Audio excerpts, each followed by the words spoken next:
So,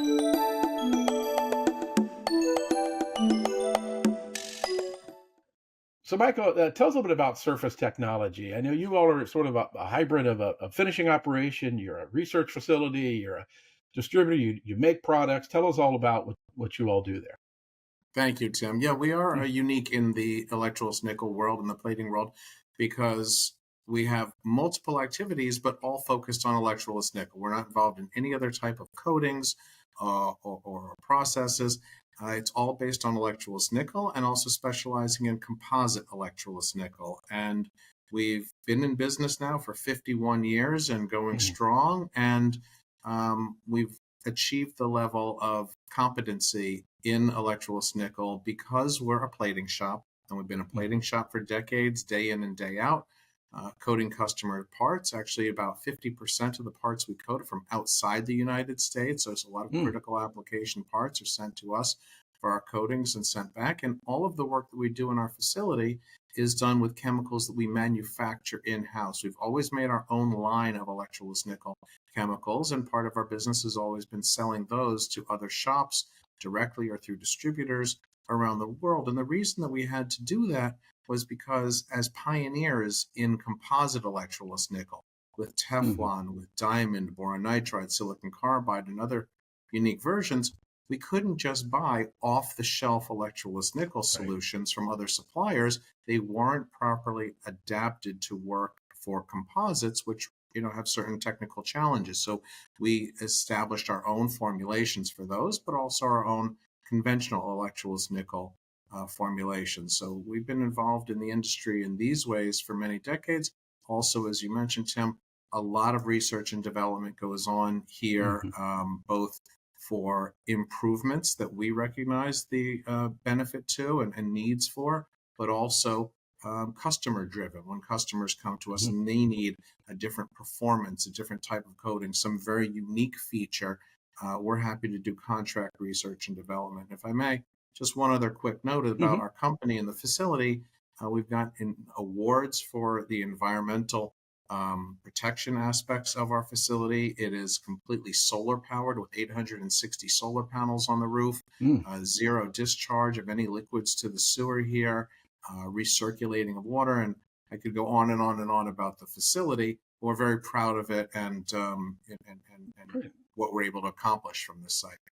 Well, that's great. Yeah, like I said, a lot of it's funny. It's only I tell people all the time. Some of the most ecological conscious people are in the finishing industry. They know science and they know what it's all about. But talking about the research and development. So you all have a product, One Plate, sort of very revolutionary for the electrous nickel market.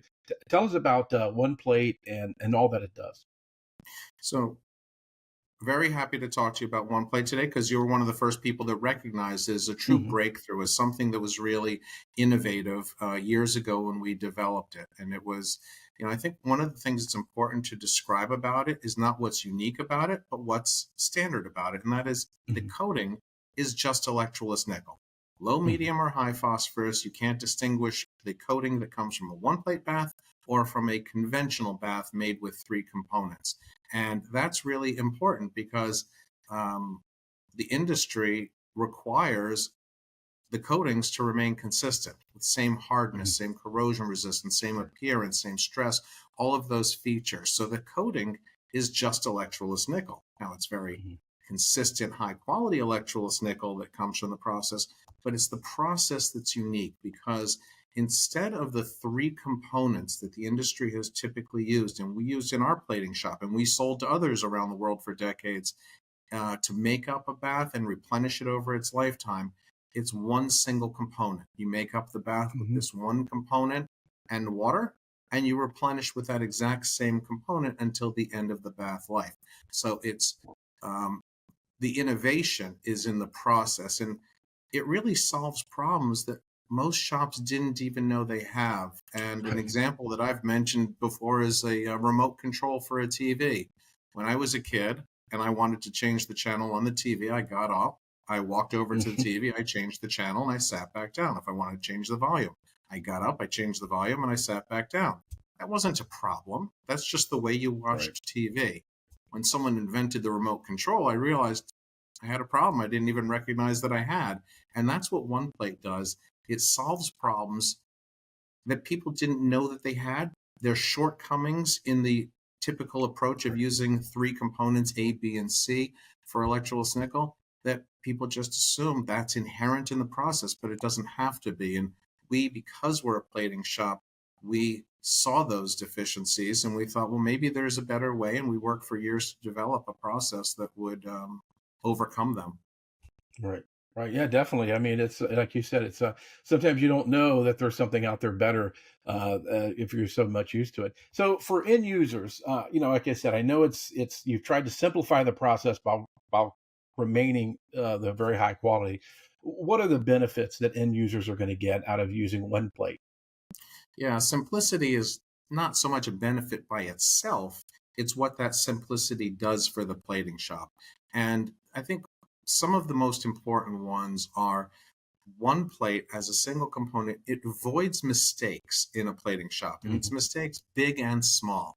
A small one, for example, is that a shop goes to make up a new bath and they thought that they had a full drum of the makeup component and they have 3 gallons left in the drum and they're out of Right. business for a day or two or more, depending on what the supply Hmm. chain looks like, to get them a new drum.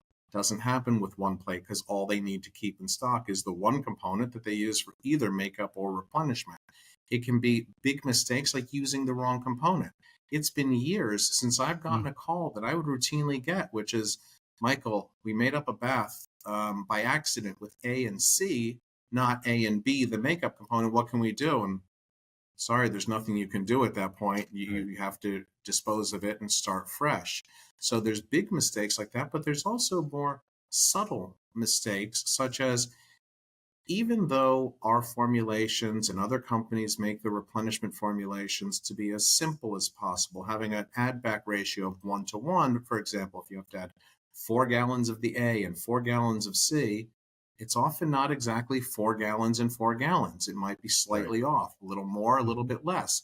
Those those differences are not going to show up immediately. If they put in 4.2 gallons and 3.8 gallons, it's not going to cause rejects, but cumulative over time, it can affect the brightness, it can affect the stability of the bath, it can affect the plating rate, it can affect the life of the bath. So it's a small difference that makes a big impact. And Mm.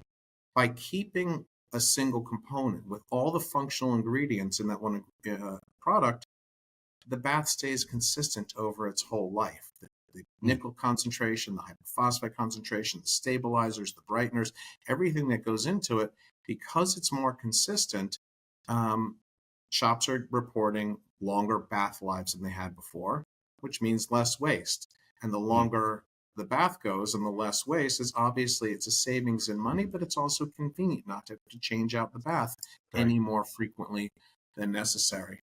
The Right. simplicity also has an effect, Tim, where because you're only adding one component, you can either add it easier during the course of the plating cycle or sooner after the part comes out and reduce the idle time between one load of parts and the next load of parts. Time is money, time is labor, time is energy.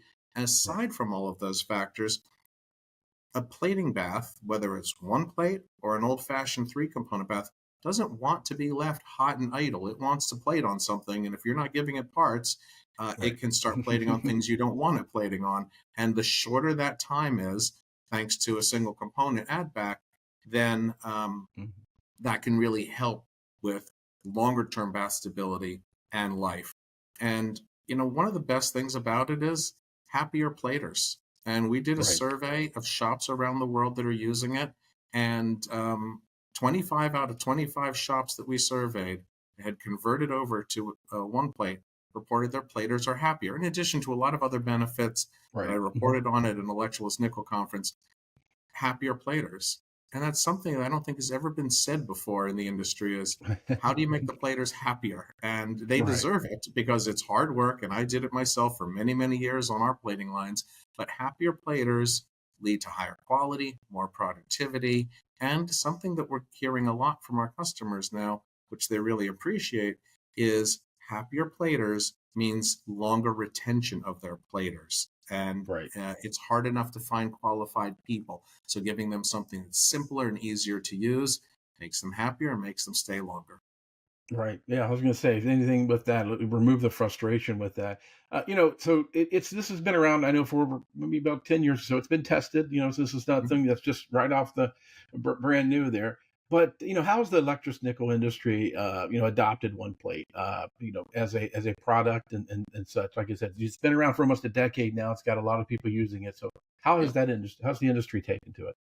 It's actually been fun. And Hmm. I can't say in the old days of selling three component electroless nickel that was, pretty comparable to every other, good Hmm. quality three components in the industry. Selling one plate is actually fun because it is something different and people really understand the difference that it will make, the simplicity, but also what that leads to in terms of quality and cost savings and so on. So I'm enjoying bringing this to the industry. We have a much wider number of distributors around the world, and we're Hmm. looking for more to bring this, to additional shops.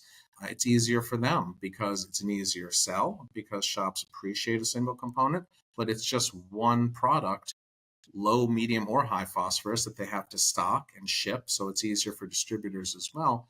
And this, in a nutshell, has gotten us to having one plate now in 31 countries and counting. Wow. By the end of the month, I'm thinking it should be 33 based on some trials that are going on, but 31 countries around the world that are using it. Tanks as big as 4,000 gallons are using it, and every variety that you could imagine. Um, Automated lines, manual lines, Hmm. coating on steel, on aluminum, on stainless steel, titanium, even plating on plastic, on brass, bronze, and other copper alloys.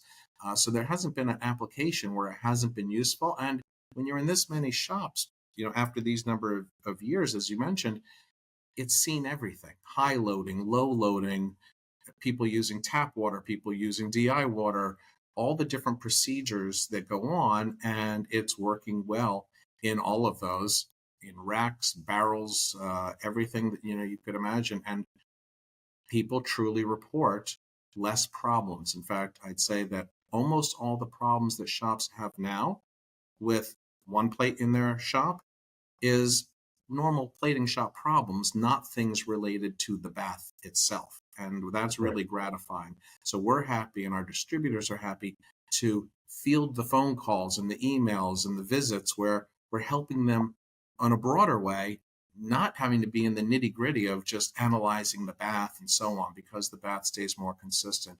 There's been a couple of instances where somehow shops have gotten the bath out of balance. There was one shop that was replenishing it by accident with a drum of just nickel sulfate. It was a green liquid, Mm. just like one plate's a green liquid. So the nickel was really high. The hypophosphite got down to 17% of the Mm. concentration it was supposed to be. And the shop called and said, "Hey, our bath, it's working. It's working fine, but it's just a little on the slow side. Can you analyze the sample?" We analyzed the sample and saw it was 17%. Couldn't figure out how it got that low. They told us what had happened, that they were just adding nickel sulfate. Mm. And we were able to give them a hypophosphite solution and an additional package to just bring the bath back up to 100%, and everything was running fine. And I think that's an example, just like giving shops that do super high loading in barrels, sometimes we'll give them additional stabilizer solution that they can add over the side. But these are a handful of cases from around the world, but it's still important because shops want to know that they can control the bath. And I think one of the important things is letting shops know that it's easier to control a one plate bath should something go wrong, because you can add individual ingredients compared to a three component bath. If in that example it was low on hypophosphite, the traditional remedy would be add more of the C component. That would raise the Mm. hypophosphite, but it would also add more complexers and it Right. would also add more stabilizers. So we like to say, what would you rather have? A car that's easy to fix, or a car that's not going to break down as often? And one plate is the car that won't break down as often, so you shouldn't have to fix it.